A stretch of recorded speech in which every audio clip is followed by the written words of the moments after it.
Assalamualaikum warahmatullahi wabarakatuh. Waalaikumsalam warahmatullahi wabarakatuh. Semangat ya. Semangat pagi. Selamat pagi. Pagi 3 kali. Pagi gitu ya. Selamat pagi. Pagi. Terima kasih. Nanti ke depan kalau saya selamat pagi, kalian selamat pagi.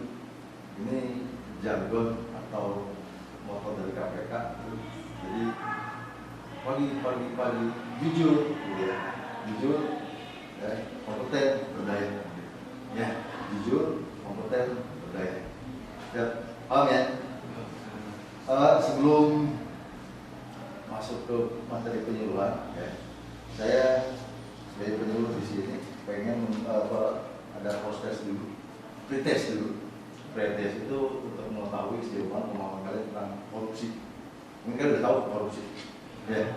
Tapi kalau kalian kalau kalian mengetahui lebih lanjut materi tentang ada tugas materi, ini saya yang berpikir itu kan kaget. Ternyata korupsi itu luar biasa. Ya, korupsi itu bukan jadi korupsi itu bahasa yang universal, bahasa yang sudah familiar untuk kita, ya. Kita udah paham, kita ngerti, ya. Tapi ketika kita tahu itu loh, ternyata luar biasa loh korupsi itu. Ya. Jadi luar biasa. Kenapa seperti itu? Nah, nanti di sini ada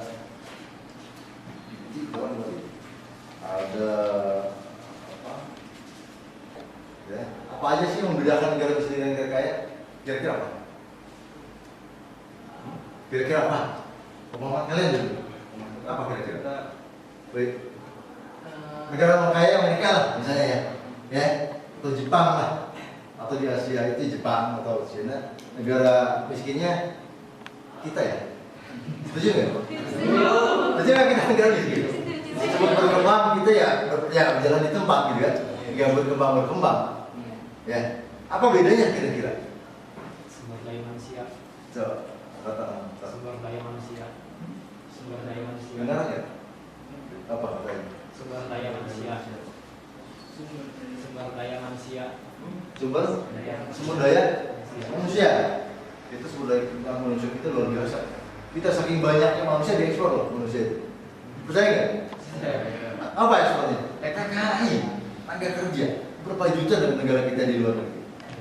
Sumber apa lagi? Sumber daya alam. Ya, saking kayanya alam kita itu dijual oleh orang lain, negara lain. Banyak kekayaan alam kita, ya. Bumi, tanah, air, kalau dalam pasal 33 itu dikuasai oleh negara untuk hajat itu kurang banyak. Makanya di situ ada BUMN. Jadi sumber-sumber kekayaan alam kita itu sebesar-besar untuk pembangunan rakyat. Kenyataannya apa? Siapa yang menguasainya? Negara-negara asing. Maju negara itu kaya. Lihat, India dan Mesir punya lebih dari 2000 tahun, tetapi mereka miskin. India dan Mesir. Jepang sama seperti kita, 45 dihancur, kita 45 kita bangkit kembali. Tapi Jepang udah jauh lebih, bahkan jauh lebih Mesir dan India. Umur tidak jadi patokan negara itu kaya.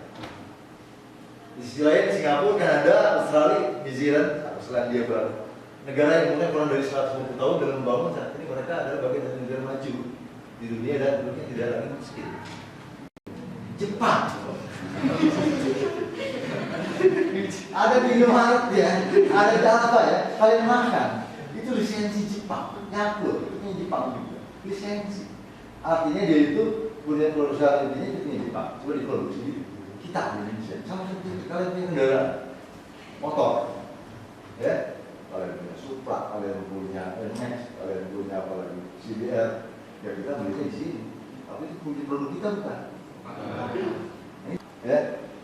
Dan tidak cukup untuk meningkatkan pertanian di tanah Jawa, nggak ada lahan. Untuk bercocok tanam nggak ada lahan. Ya.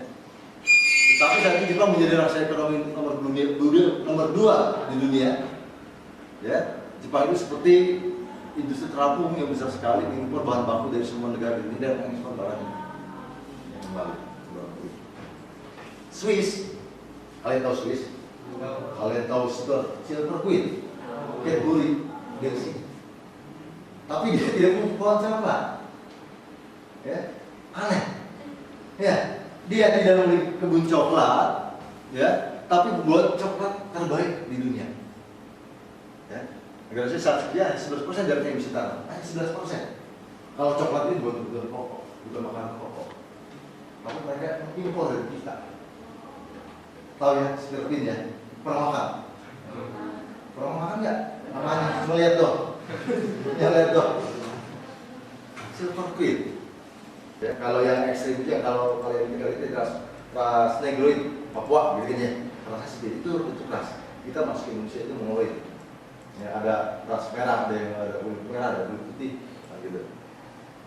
Ras paling muda yang akan memelas di negara saya ternyata jadi suku daerah yang sangat produktif di negara-negara maju atau negara kaya di Eropa. Makanya orang-orang yang dari kita di Indonesia itu biasa tadinya malas-malas ketika dia masuk jadi TKI itu jadi luar biasa. Kenapa? Karena budaya mereka di negara maju itu budaya lengkap sebenarnya. Kalau di kita gimana mau kerja? Di kita itu enak dengan pikir yang luar biasa. Jadi jam segini masih pagi. Jadi kalau kalian tidak ada jam on tetap muka masih tiduran. Mandi juga enggak. Paling makan terus. Gitu ya. Apa perbedaannya? Pertama perbedaannya terdiri dari sikap. Tahu sikap? Ada sikap dan perilaku atau attitude. Ini perilaku yang dibentuk sepanjang tahun oleh kebudayaan dan pendidikan. Nah ini salah satu pendidikan. Itu dasar kehidupan. Kita memiliki itu. Ya, kita punya norma. Ada norma hukum, agama, norma kesopanan, susila. Itu panduan, itu bermantu kita. Kalau kita lakukan, kalau kita terapkan, kita akan maju. Ini dimulai dari diri kita masing-masing. Jadi jangan lihat kita orang lain, jangan bandingkan pada orang lain. Oh, orang lain nyantai-nyantai aja, tidak punya prinsip hidup, tapi jadi orang kok. Itu lain hal. Apalagi etika atau mitos atau apapun yang kalian terima dan mungkin sekarang itu udah ini ya, sekarang kita udah apa? Enggak logis kita tinggalkan kan gitu ya. Ya, misalnya nabrak kucing lah. Nabrak kucing kan mitos itu harus dirawat ya, sampai dibuka baju pakai mas dalam, dikuburnya kan gitu ya. Nabrak kucing. Tapi kalau nabrak orang kita kabur. Itu contoh. Itu contoh etika dalam berbahasa. Apalagi misalnya? Jangan duduk di depan pintu. Misi nongkrong. Ya udah. Ya. Masuk akal. Kenapa orang tua kita melakukan itu? Jangan kalau kita memberikan makanan diambil lagi. Jangan. Misi borok. Kan gitu ya. Kan gitu ya. Itu pemahaman, itu mitos, itu ajaran pada kita. Percaya nggak? Percaya nggak? Oh, kalian kadang itu rumah, kan gitu ya? Oh, sih kalau yang mau dibaikin tetap aja kok. Kan gitu ya? Tidak seperti itu, tidak melihat orang-orang. Kita bahkan dalam agama itu, dalam agama kita berbuat baik pada kucing aja, makhluk Tuhan. Itu ada balasan, bukan dari kucing lagi. Masa kita kasih makan kucing, besok-besok kita dikasih makan kucing, mau? Gitu. Nanti ada kebaikan. Nah, cinta pada pekerjaan profesi. Kalian orang jurusan TKJ, ya cinta pada profesi kalian, cinta pada bidang pekerjaan kalian. Ya, kalian harus ahli di TKJ dibanding yang lain. Jangan sampai orang TSN juga ahli dalam mengoperasikan laptop atau komputer dibanding orang TKJ. Berarti kalian nampak. Kalau nggak tahu, nggak paham. Tujuh berusaha keras menabung dan investasi. Tabungan itu bisa berupa uang untuk kebaikan. Ya, nanti itu akan kembali kepada kita. Itu menjadikan diri investasi. Ya, jadi dalam kebaikan, nanti ya kita ketemu lagi. Walaupun tidak di negara di dunia tidak ketemu bersama. Tapi tugas kita semua, karena korupsi itu extraordinary crime, kejahatan yang luar biasa. Dampaknya luar biasa, sampai anak cucu kita loh, dampaknya itu. Masa sih Pak? Lah ya, orang-orang yang korup itu, ya, yang korupsi itu, ya, dan mengomongkan dari keuangan negara, itu keuangan negara itu dari mana asal sumbernya? Dari pajak kita. Pertama ini, kedua dari hutang luar negeri. Hutang luar negeri itu kalau kalian hitung, ya mungkin sampai cucu kalian. Saya mungkin bercicit. Anak saya ketika lahir dari beban hutang negara. Ya. Ketika anak kalian lahir di beban hutang negara sampai pada cucu kalian. Hitung-hitungannya jelas. Makanya mulai saat ini ya kita berangkat. Caranya bagaimana nanti kita. Ketiga, membangun semangat anti korupsi. Ya, di sini ada contoh tentang usaha menjaga korupsi. Ada role model atau integrasi dan nilai-nilai anti korupsi yang tadi saya jelaskan. Kita masuk ke materi. Tujuannya itu berikan pemahaman tentang korupsi. Kedua, pemahaman dan cara bahaya korupsi bagi kehidupan berbangsa dan bernegara. Tiga, berperan serta dalam upaya menolak dan mencegah terjadinya tindakan korupsi. Ya. Siap nggak? Siap. Semangat. Selamat pagi. Pagi. Jujur. Kompeten. Berdaya. Ulangi. Selamat pagi. Pagi. Jujur. Kompeten. Berdaya. Ini. Jujur. Ya, budaya suatu negara. Kita ini budaya baik loh. Orang Indonesia itu budaya ramah. Ya. Bahkan kita mungkin tidak udah hal yang biasa memberi atau tip atau uang jasa gitu ya. Ya kan? Dikasih. Tapi kalau ngasih pada orang di bawah kita, kalau ini ngasih kita sedekah. Tapi kalau kalian ngurus sesuatu, ngurus KTP, ya, atau bikin SIM, ngasih itu korupsi. Dua-duanya kena. Kalau ngasih itu tugas dia kok. Tugas orang yang pelayanan KTP kan, tugas orang yang bikin SIM kok. Tugas tugas energi aja dia. Kalau kalian ngasih kasih itu nggak boleh, itu masuk korupsi. Dan itu adalah budaya di kita. Ya, itu budaya kita seperti itu.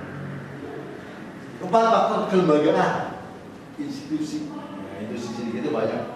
Jadi kalau yang paling sumber korupsi itu pelayanan pada masyarakat. KTP, bikin KK, bikin surat keterangan, ya, surat keterangan tidak mampu misalnya. Kalau itu banyak sekali. Faktor dan teori penyebab korupsi ada dua faktor, ada teori, ya. Pertama menurut Donald Tracy yang dikenal dengan triangle teori. Ada teori, ada tiga, jadi seperti ini. Triangle. Korupsi terjadi karena ada peluang, adanya peluang untuk melakukan korupsi. Ya, kalian remedial, ada nggak? Yang remedial untuk berbagai uang. Remedial karena kalian itu motif uang itu peluang. Akhirnya karena itu peluang, jadi jalan bisnis mungkin gitu ya. Jadi ladang untuk mencari keuntungan bagi guru. Ada remedial, mencari remedial. Tugasnya berat sekali. Udah kamu beli buku aja, udah kamu belinya aja, itu peluang. Ya. Yang kedua ada dorongan, ada kerja kriminal, kesenangan, atau ada yang ingin gaya hidup hedon. Hedon itu gaya hidup orang yang menyukai dunia. Jadi nilai seseorang itu dilihat dari kekayaannya. Ini hedon itu. Ya, dan ini terjadi di kita. Ya. Jadi kita jarang sekali menghormati orang-orang yang punya integritas, orang yang punya ilmu, ya, orang yang punya kepribadian. Kita mungkin lebih menghargai orang yang punya uang, kan gitu ya? Ya, nah ini kesalahan. Peluang yang ketiga ada pembenaran. Ternyata mereka melakukan korupsi itu ada pembenaran. Kenapa? Saya lakukan ini kenapa? Karena biaya hidup saya luar biasa tinggi. Karena harus mengeluarkan ini, karena harus memenuhi kedudukan saya. Itu pembenaran. Jadi pertama ada peluang, ada dorongan. Peluang itu dari lembaga, dari badan, dari organisasi. Dorongan itu dari diri kita. Ya, pengen lebih kaya, pengen lebih. Kan gitu. Kita punya mobil satu, pengen dua. Mobil pengen ganti lagi. Punya motor itu udah lama ganti lagi, pengen baru. Itu dorongan. Selanjutnya dasar hukum pemberantasan korupsi di banyak ada sekali, mulai dari KPK sampai pada peraturan pemerintah. Ada undang-undangnya, ada terkait dengan korupsi, bahkan ada pengadilan tindak pidana. Sedikit mengenal pasal nyata korupsi itu banyak sekali. Nanti mungkin di mata pelajaran saya tidak harus jelaskan. Kenapa? Karena ada peraturan gubernurnya. Ini ada peraturan gubernurnya berkaitan tentang korupsi di kaitan tentang penyuluhan kewajiban guru, khususnya guru PKN, untuk menjelaskan tentang materi anti korupsi. Itu tugas dari guru PKN. Ada peraturan gubernur tahun 2022 aturannya ini, ya, aturan 2022. Jadi ini terintegrasi, nanti ada modulnya. Mungkin di dinas pendidikan di provinsi belum dibagikan, tapi agak belum. Saya akhiri dengan ini, dengan sedikit motivasi buat kalian.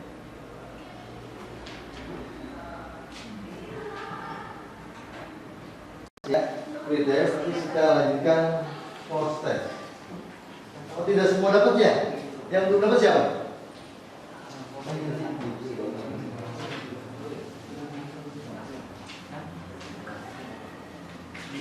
Tidak semua dapat ya? Itu yang pretest ya? Atau lanjut aja langsung?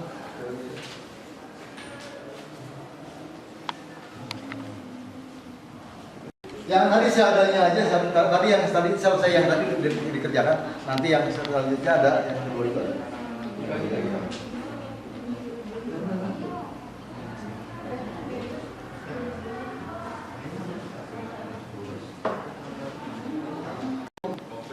Ini kaitan dengan integritas kita. Milih apa?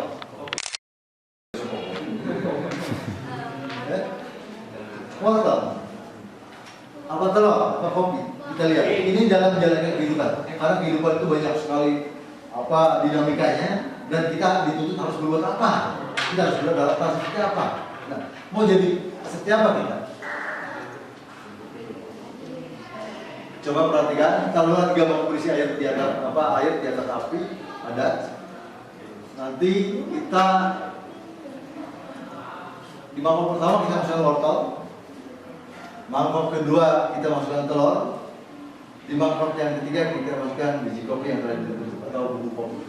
Apa yang terjadi? Didirikan ketiganya sekali 15 menit. Setelah kita masukkan wortel, telur dan kopi, apa yang terjadi? Wortel masuk dalam keadaan kondisi keras. Sekarang menjadi sangat lunak, ya, digodok gitu kan, jadi lunak, yang jadi keras. Telur dalam kondisi lembut, di dalamnya lembut, ya. Tapi ketika dia digodok, ya, kita dimasukkan dalam air menjadi keras. Apa yang terjadi dengan kopi? Ya. Ini bubuk kopi, airnya menjadi warna kopi dan memiliki aroma kopi yang nikmat. Bubuk kopinya hilang. Maka apa yang dilakukan dalam kopi ini? Ternyata hidup itu tidak mudah. Hidup itu kadang-kadang kalau kita keras bisa-bisa kita lemah, atau kita lemah bisa-bisa kita oleh pendidikan atau oleh pengalaman menjadi orang yang keras. Hidup itu tidak selalu menyenangkan. Kadang-kadang hidup sangat keras. Nanti kalian bisa memahami, bisa kalian alami.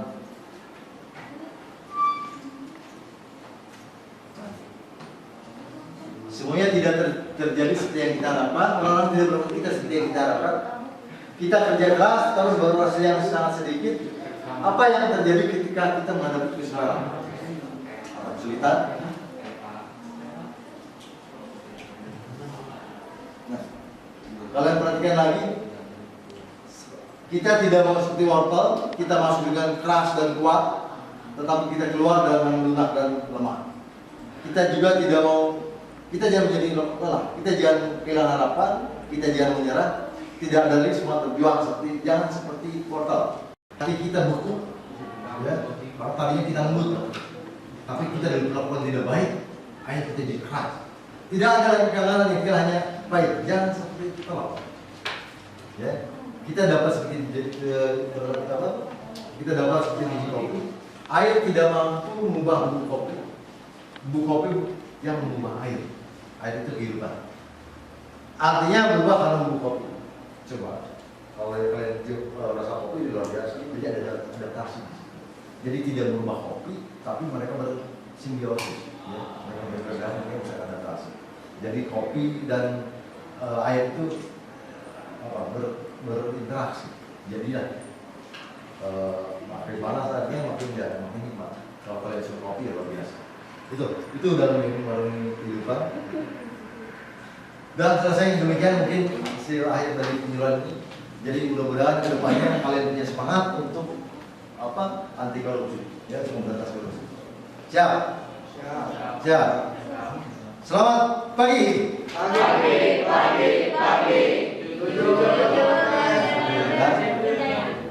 Jadi slogan di KPK itu mau pagi, mau siang, mau sore, bahkan malam juga ketika kita online jatuhnya selamat pagi terus. Ya, kenapa selamat pagi terus? Karena biar ada semangat. Orang bangun pagi itu luar biasa semangat. Jadi kalau jadi ketika jam 2, jam 3 sore atau misalnya malam kita daring juga, kita online video Zoom, kita video call, ya. Pertama kali itu istilah master. Selamat pagi master. Gitu. Pagi. Jujur, kompeten dan berdaya. Kau udah malam. Ya, semangatnya pagi. Terima kasih. Nanti itu dikumpulkan hasil prosesnya apa yang kalian dapatkan hari ini. Ya, mudah-mudahan memberikan pemahaman buat kita semua. Dan ada keinginan, ada etikat untuk berubah. Ya, pertama itu, yang kedua ada keinginan untuk memberantas tindak pidana korupsi di lingkungan kita. Ya, demikian. Terima kasih. Mudah-mudahan ada kedepannya yang bisa jadikan di kelas mungkin ada semacam komunitas atau kalian bentuklah komunitas anti korupsi. Ya, artinya korupsi bukan yang lebih negara, tapi dalam hal integritas. Kalian jadi role model, kalian jadi contoh buat teman-teman yang lain dalam hal pencegahan korupsi. Siap kan? Ya, terima kasih. Demikian. Assalamualaikum warahmatullahi wabarakatuh.